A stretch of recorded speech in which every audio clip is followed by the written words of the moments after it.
C'est arrivé lentement, inexorablement, sans que personne ne réagisse.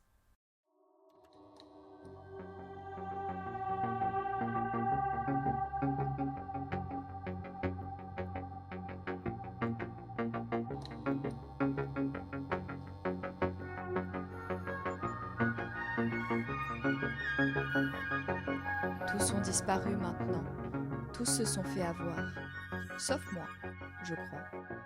J'erre, mais sans savoir pourquoi, puisque tout cela ne rime plus à rien. Si je suis le bruit des lumières, peut-être trouverai-je une sortie, une réponse à tout cela, à pourquoi personne ne s'est écouté, aveugle de perspective.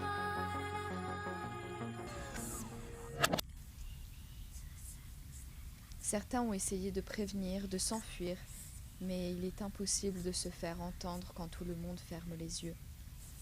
Aujourd'hui, rien de tout cela n'a d'importance, de toute façon. Maintenant que tous se sont fait absorber, tout ce qu'ils ont construit se retrouve vide de sens, condamné à demeurer comme témoin d'une intelligence qui fut, qui a fini par s'engloutir elle-même, à renfort de grands progrès. À trop vouloir courir, on finit par oublier pourquoi.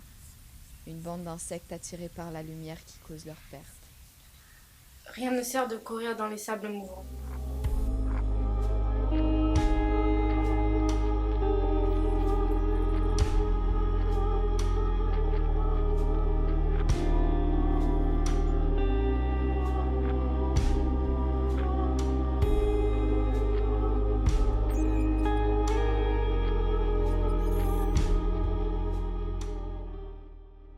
Submergé dans un jeu de lumière, dans ce qu'il reste d'humanité, je n'ai d'autre choix que de chercher une sortie là où je cherchais avant une distraction. C'est une étrange impression que d'être enfermé dans une sorte de parc d'attractions infernales que l'on a soi-même construit, mais qui petit à petit a fermé ses portes sans que l'on s'en rende compte, insidieusement, jusqu'à nous laisser prisonniers de notre propre désir.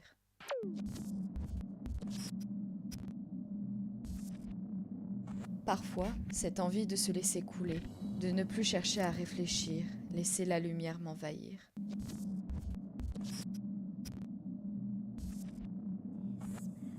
Disparaître.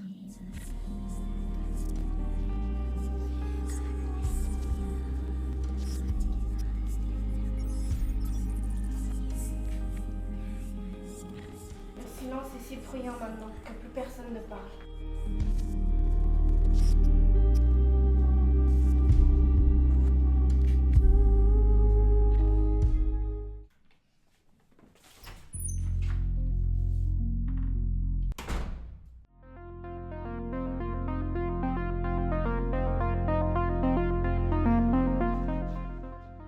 J'aimerais pouvoir dire que j'essaye de réellement résister. Mais à quoi bon lutter quand on ne sait même pas à quoi l'on s'oppose ? Quand on ne sait même pas si l'on est le fruit de nos propres actions ou de celles des autres, que peut-on faire seul contre quelque chose de tellement plus grand que soi ?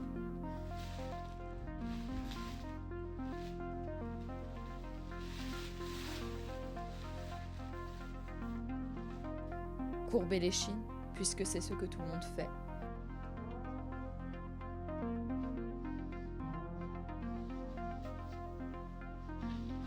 C'est ce qu'il veut que je fasse.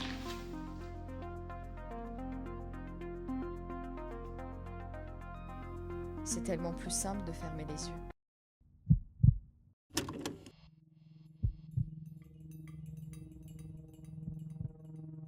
Après un temps, le bruit des néons finit par me bercer tout entière, comme un air de musique familier. Ce qui devrait m'être insupportable est en fait devenu une partie de mon quotidien que j'ai accepté pleinement, avec ou sans connaissance de cause.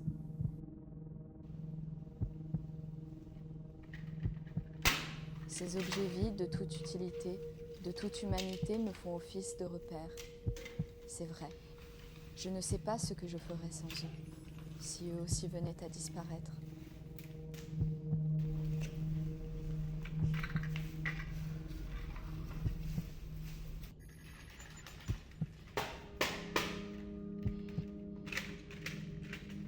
Et pourtant, toujours cette sensation désagréable au creux des reins se souffle sur mon cou. Je ne sais pas pourquoi ni comment, mais je le sens. J'ai beau tenter de m'enfuir, de me cacher dans l'ombre d'un écran, essayer de disparaître dans les lignes de fuite, rien n'y fait.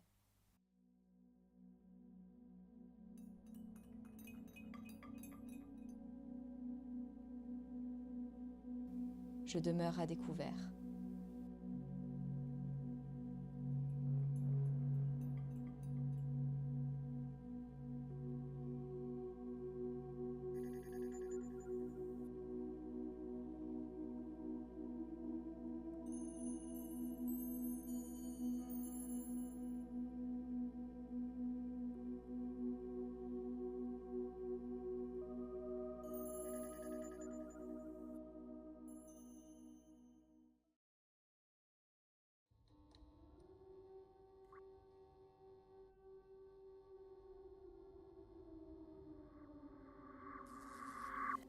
Maintenant que tous ont disparu, je suis seule à affronter son regard, omniprésent. Il ne m'aura pas moi, pas cette fois-ci.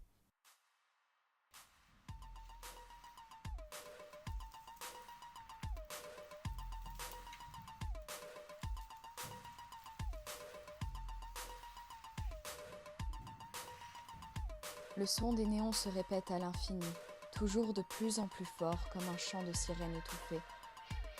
Les lumières sont de plus en plus vives, l'obscurité de plus en plus profonde. Tellement de bruit, tellement d'objets, de clignotements, j'ai l'impression de m'enfoncer sans pouvoir remonter à la surface. Tout se referme autour de moi, le son devient une couverture qui m'enveloppe et m'étouffe, la gorge et les yeux pleins d'un regard qui n'est pas le mien.